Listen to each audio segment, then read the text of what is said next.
It's 150 years since the first South Sea Islanders from Vanuatu, the Solomons and other parts of the Pacific were brought to Australia to build the sugar industry. Australia is the third largest raw sugar supplier in the world, an industry partially built on the hard labour of South Sea Islanders. Around 60,000 came to Queensland in the 1860s, many against their will. Now South Sea Island descendants in Australia want a Commonwealth apology and more recognition of their part in our colonial past. This special report from Charmaine Ingram.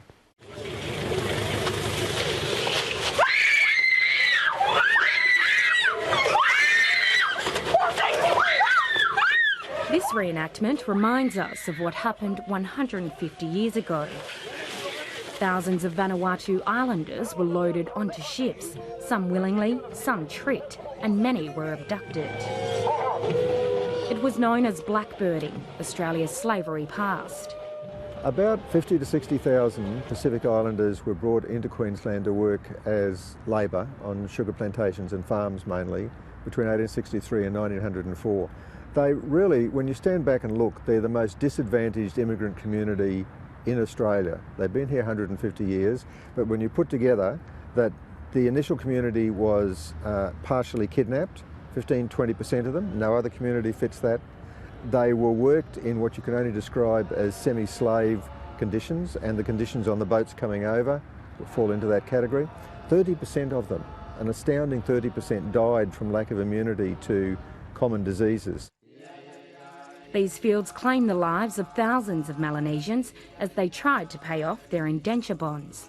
A sugar farm owner at the Royal Commission into the cane industry in 1889 shed some light on why South Sea Islanders, or Kanakas, were taken. It seems to me the hotter the weather, the better the Kanak can work.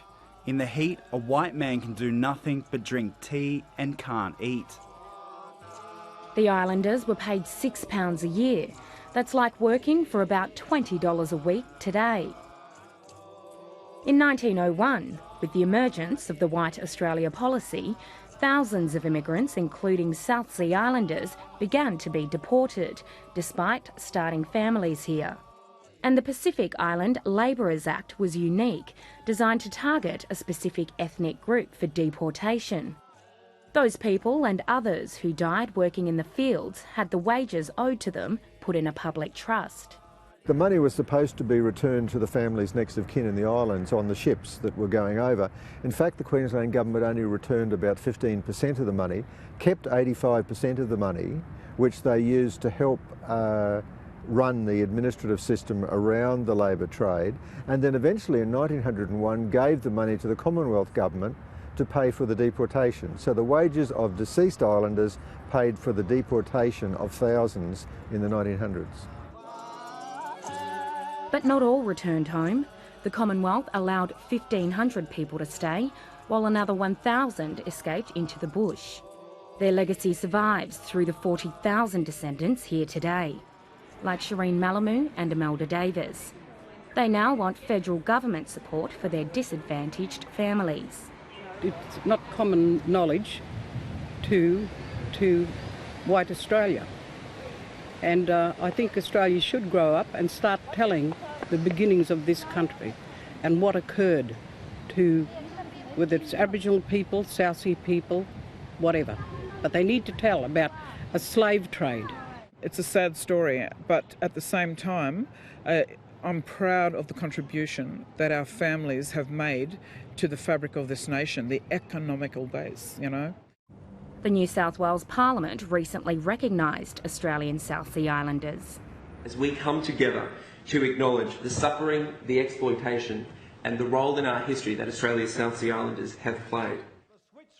That's come 2 decades after then Prime Minister Paul Keating recognised South Sea Islanders as a distinct group, but they've received only a fraction of the support given to Indigenous Australians. On the weekend, Prime Minister Kevin Rudd acknowledged their contribution. Now, the acting Prime Minister of Vanuatu, Ralph Regenvanu, wants Australia to apologise formally. I think it will also make them feel more Australian, to have the Australian government acknowledge that, yes, this did happen, and now we would like to mend those bridges and move forward.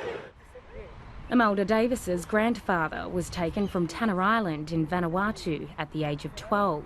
She says the stolen wages amount to $30 million and should be returned. We're looking at setting up a national body which will advocate for national recognition.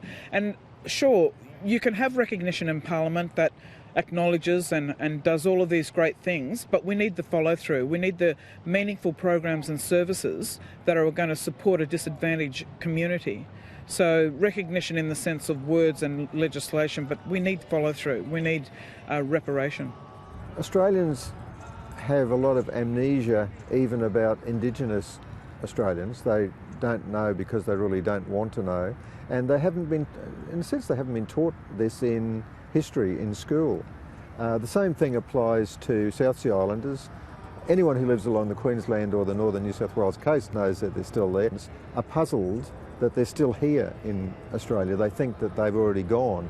Anyone who lives along the Queensland or the northern New South Wales coast knows that they're still there.